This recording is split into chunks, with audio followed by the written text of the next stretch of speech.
looking for ways that they can try and be in opposition.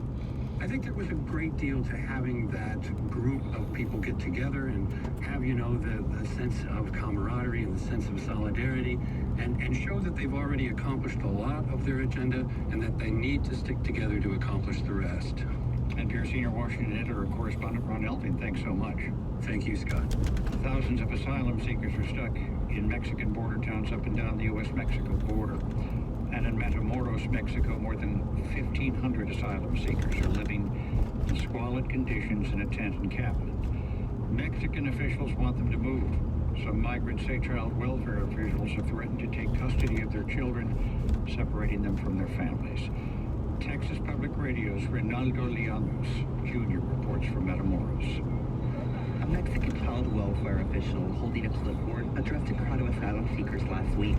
They're in a sprawling tent encampment near the international bridge that connects Matamoros to Brownsville, Texas. Si esto es voluntario, si ustedes no quieren, a mí me faculta el espacio, con seguridad pública, agarro al niño y me lo llevo y lo voy a regresar a su país. In this video taken by a migrant, the official tells them the encampment is no place for children and that he has the authority to take custody of their kids if they don't move. The parents object. How would you like it if we took a child by force from your home? The Child Welfare Agency in Matamoros did not respond to repeated requests for an interview with NPR. In written statements to the media, the agency says not a single child was taken. The agency says the social workers who went to the encampment just wanted to offer the families space at a new shelter. Erin Thorne Velas with the Texas Civil Rights Project. She hopes Mexican officials do keep families together. I was really surprised that this tactic would be taken of essentially a new type of family separation on the Mexican side. She points out that the Trump administration got a lot of blowback over its family separation policy, aimed at discouraging migrant families from illegally crossing into the U.S. I would think that they would see how this is really not a good idea and it's not gonna end in a good result to threaten people. Many migrants have been forced to wait in Mexico, sometimes for months, for their hearings in U.S. immigration court under the Trump administration's Remain in Mexico policy. Migrants say they prefer to live in the encampment where they feel protected by American aid groups and have access to legal help. And they have been largely ignored by the U.S. and the Mexican governments. That is, until last Friday, when Mexican officials decided they wanted to clear the encampment and move the migrants. Some of them are living in tents, others sleep under bushes or on the streets. Many bathe in the Rio Grande. Matamoros' mayor Mario Lopez says he's concerned about public health and the migrants' well-being. Transmitir confianza, que los estamos atendiendo bien. I want to convey confidence that we're treating them well, and that we have our doors open to migrants and help them so they can get to their destination, which is the United States. Lopez says the government would not forcibly move asylum seekers to the shelter. Still, panic has been spreading. Migrants say some of the child welfare officials went tent to tent looking for children. One Honduran mother said she refused to let them take her son.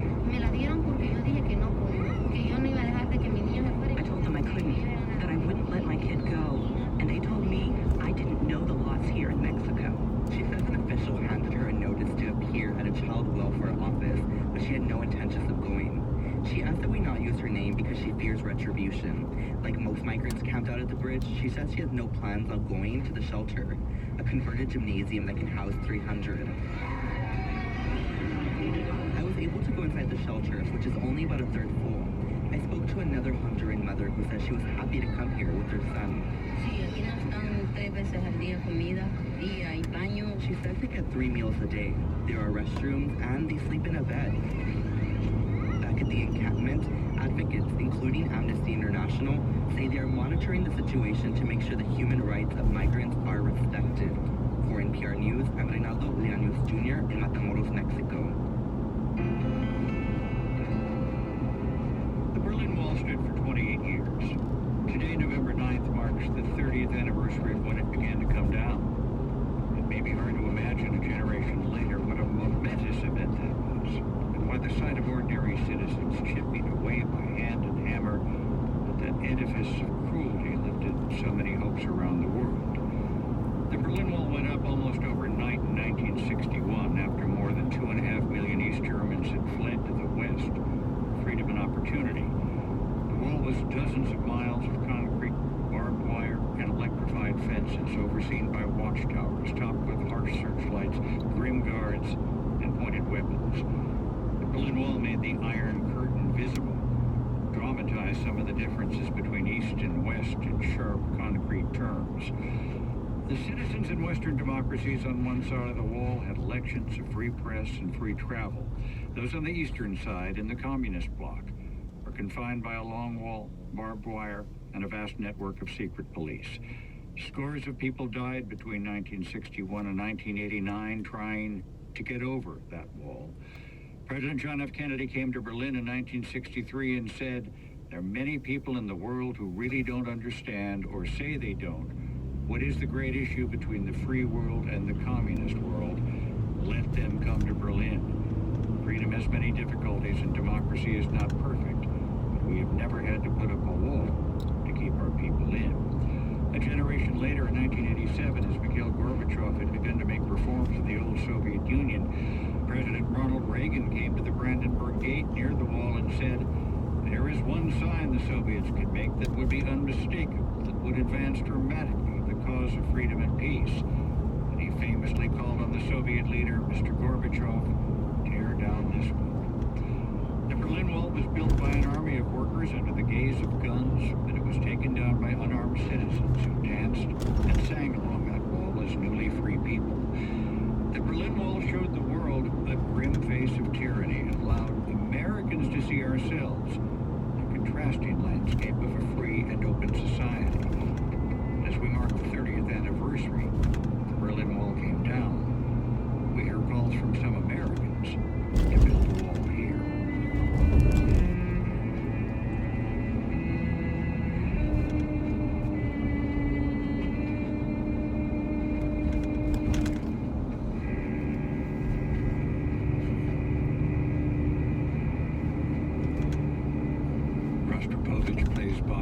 And you're listening to NPR News.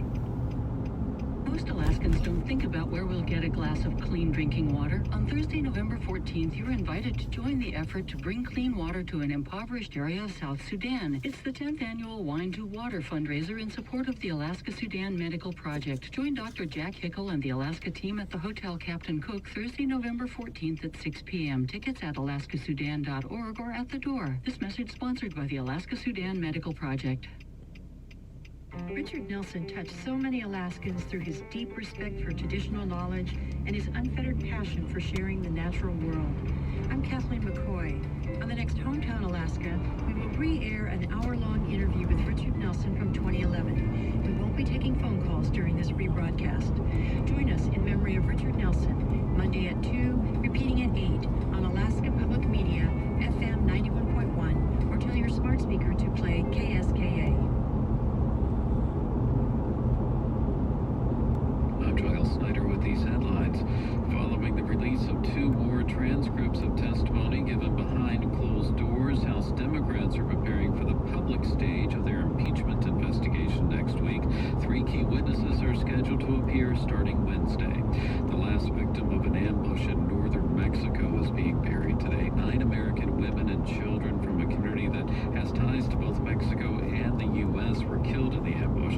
The killings have put pressure on Mexico to rein in drug cartels. And today marks 30 years since the fall of the Berlin Wall. Germans are marking the day with rallies, memorials, and exhibitions, and the leaders of Slovakia, Poland, the Czech Republic, and Hungary are visiting the German capital.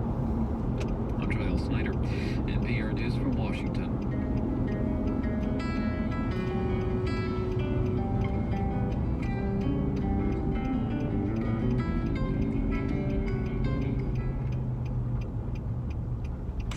NPR comes from this station and from Viking, committed to providing carefully curated and culturally enriching journeys, sailing Europe's Danube and Rhine rivers. Learn more at vikingcruises.com.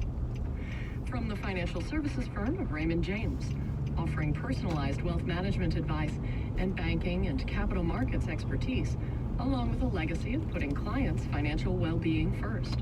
Learn more at raymondjames.com. And from listeners like you who donate to this NPR station. This is Weekend Edition from NPR News. I'm Scott Simon. As President Mike Pence is campaigning, just this week, Mr. Pence swung through Virginia, Kentucky, and most recently New Hampshire, home to the first in the nation primary, of course. It's also a place where the Trump ticket suffered one of its closest losses in 2016. From New Hampshire Public Radio, Lauren Chulgen gives us a snapshot of how the Republican primary seems to be shaping up there. There's no doubt that President Donald Trump has many Republican fans here. Prime example, the New Hampshire State House on Thursday. For a few hours, the old hallways transformed into a mini Trump rally. Dozens of supporters waited for hours just to catch a glimpse of Vice President Mike Pence and to yell out a few 4 more years chants. Well, Mr. Secretary, thank you so much. Thank you for the warm welcome. It's great to be back in New Hampshire. Pence was in town for the classic New Hampshire primary filing tradition, signing the paperwork to get President Trump's name on the ballot.